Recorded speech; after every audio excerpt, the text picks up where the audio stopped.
വനിതാ ദിനാഘോഷങ്ങളുടെ ഭാഗമായി ഒരുക്കിയ മത്സരത്തിൽ വാശിയേറിയ പോരാട്ടമാണ് അരങ്ങേറിയത്. കോട്ടയം സ്വദേശിനി അഞ്ജുമോൾ ജോസഫ് മത്സരത്തിൽ കേരള ക്വീൻ കിരീടം ചൂടി. ഒന്ന് കാണാൻ പോകണ്ടായിരുന്നു.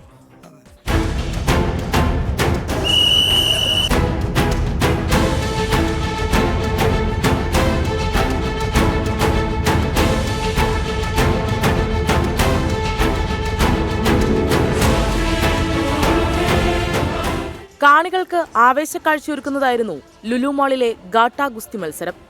16 വനിതാ മത്സരാർത്ഥികളാണ് മാറ്റുരച്ചത്. കായിക ഇനങ്ങൾ വേറെയുമുണ്ടെങ്കിലും ഗാട്ട ഗുസ്തിയോടുള്ള ഇഷ്ടം മത്സരാർത്ഥികൾ പങ്കുവച്ചു. സാധാരണഗതിയിൽ എല്ലാവർക്കും വെവ്വേറെ അധികം ഫിസിക്കലി ഇൻവോൾവഡ് ആയിട്ടുള്ള ഗെയിംസിൽ പൊതുവേ ഗേൾസ് ഇറങ്ങാറില്ല. അപ്പോൾ ഞങ്ങൾ ഇങ്ങനത്തെ ഫിസിക്കലി കുറച്ചും കൂടെ സ്ട്രെങ്ത് ഉള്ള ഗെയിംസിൽ ഇറങ്ങാനാണ് താല്പര്യം.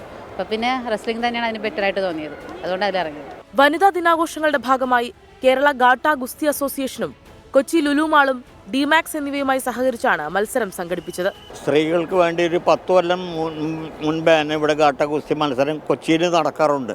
എല്ലാ വർഷവും ഫോർട്ട് കൊച്ചിൻ കാർണിവലിനോടനുബന്ധിച്ച് വനിതാ ഗാട്ട ഗുസ്തി മത്സരം നടക്കാറുണ്ട്. ഫെഡറേഷൻ ഗുസ്തി മത്സരം പഞ്ചാബിൽ നടക്കുന്നതുകൊണ്ട് കുറേ ഗുസ്തിക്കാർക്ക് പങ്കെടുക്കാൻ പറ്റിയിട്ടില്ല.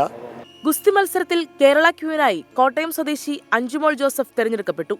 ലുലുമാളിൽ പ്രത്യേകം തയ്യാറാക്കിയ മണൽപ്പരപ്പായിരുന്നു ഗോധ. 50 കിലോ മുതൽ 62 കിലോ വരെയും 63 കിലോ മുതൽ 76 കിലോ വരെ എന്നിങ്ങനെ 2 വിഭാഗങ്ങളിലായിരുന്നു മത്സരം. വിജയികൾക്ക് ക്യാഷ് അവാർഡും പുരസ്കാരവും സമ്മാനിച്ചു. 24 കൊച്ചി.